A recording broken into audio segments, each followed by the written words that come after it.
धन्यवाद साथी। कमल राम किशन अमर रहे, अमर रहे, अमर रहे। कमल राम किशन अमर रहे, अमर। कमल राम किशन तेरी सोच पे पहरा देंगे ठोक के, कमल राम किशन तेरी सोच पे पहरा देंगे ठोक के। कमल राम किशन अमर रहे, अमर रहे, कमल राम किशन अमर रहे, अमर रहे। इस तौर से कहना चाहता हूँ कि वो समय के पाबंद थे और लगातार कहीं भी जाना होता, कभी भी वो मतलब चूक नहीं उन्होंने की, बल्कि मैं उनको कई बार कह देता था, मैं कॉमरेड आपको दूर पड़ता, आप रहने दो, मैं चला जाऊंगा। लेकिन फिर भी वो मतलब अपनी तरफ से पूरा प्रयास करते थे और लगातार जो संपर्क हमारे 22 जिलों में वो बनाए रखते थे। सभी जिला प्रधान से, सेक्रेटरी से टाइम टू टाइम बात करना, जानकारी देना, यानी उनकी सक्रिय भागीदारी इतनी थी कि हम आने वाले टाइम में उसको किस प्रकार पूरा कर पाएंगे। हमारे सामने भी एक चैलेंज है, साथी का जाना हमारे लिए, संगठन के लिए बहुत नुकसानदेह है और मैं रिटायर्ड कर्मचारी संघ हरियाणा की तरफ से उनको श्रद्धांजलि देता हूं और परिवार के प्रति संवेदना व्यक्त करता हूं और ये विश्वास दिलाना चाहता हूं, जो भी उनके व्यक्तिगत तौर पर ये कोई काम है तो हम उनको पूरा करवाने में पूरी मदद करेंगे और भविष्य में भी हमारी कोशिश रहेगी कि परिवार के साथ तालमेल रखते हुए जितना यथासंभव होगा हम सहयोग करेंगे। धन्यवाद।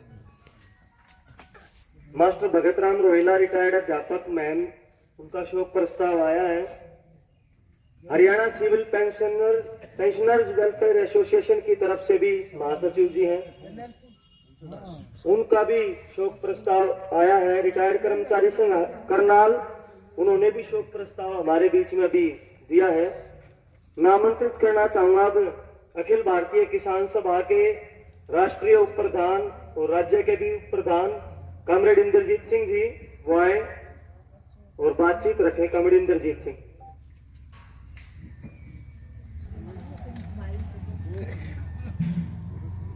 आज की शोक सभा के अध्यक्ष मंडल, साथियों, भाइयों और बहनों, ये बहुत लंबा समय लगेगा हमें इस बात को स्वीकार करने में कि कॉमरेड रामकिशन हमारे बीच नहीं है। बहुत लंबा समय लगेगा, ये कभी सोचा नहीं जा सकता दूर दूर तक भी कि भाई वो साथी हमारे बीच नहीं होंगे और आज के दिन हमें नूनन गांव में उनको श्रद्धांजलि देने और शोक प्रकट करने आना पड़े। तो बहुत ही ये दुख का विषय है, लेकिन जो सच्चाई होती है जिंदगी की उसको स्वीकार करके ही चलना पड़ता है और इस सच्चाई को भी स्वीकार ही कर लीजिए।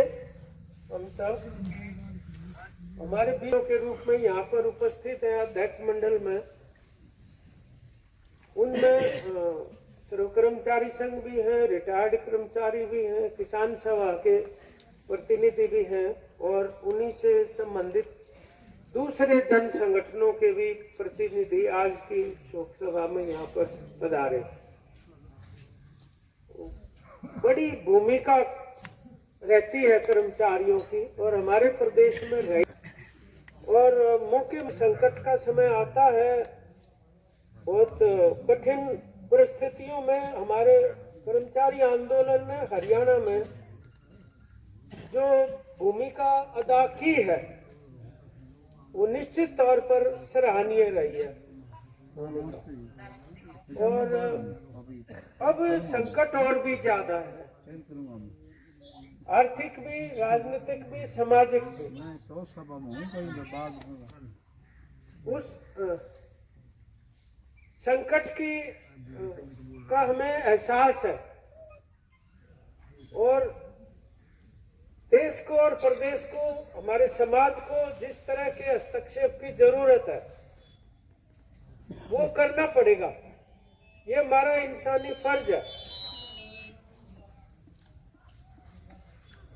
चौतरफा संकट है, रोजगार का, आजीविका का भी है और सामाजिक परिस्थिति भी बहुत ही विकट है।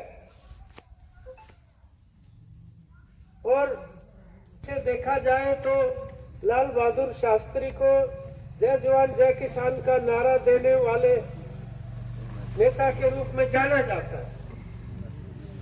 तो जो राष्ट्रीय एकता के मूल्य है और जो स्वतंत्रता के सरोकार हैं, उन पर हमला है, हमारे संविधान पर हमला है। जो हमारे आजादी के आंदोलन के जो धाराएं हैं, उनकी अभिव्यक्ति संविधान में मौजूद है, उन पर हमला है। तो वो केवल कोई शब्दों का हमला नहीं है, बल्कि पूरी व्यवस्था में जो भी सकारात्मक और अर्जित किया हुआ है जनता के पक्ष का, वो खतरे में है। जनता के प्रति जो जिम्मेदारियां सरकार की और राज्य की होती है, जिसको जन कल्याणकारी राज्य कहते हैं,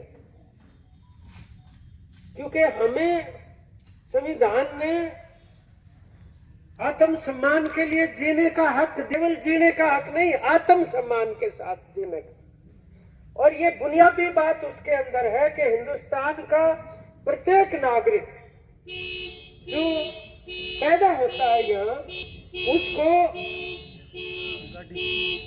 में पैदा होता है, किसी भी उम्र का हो, आदमी है, औरत है, किसी जाति या धर्म से ताल्लुक रखता चाहे नहीं रखता, सबको बराबर का अधिकार प्राप्त है। वो अधिकार इससे पहले कि हमें हासिल होता, उससे पहले जितना था वो भी खतरे में आ गया।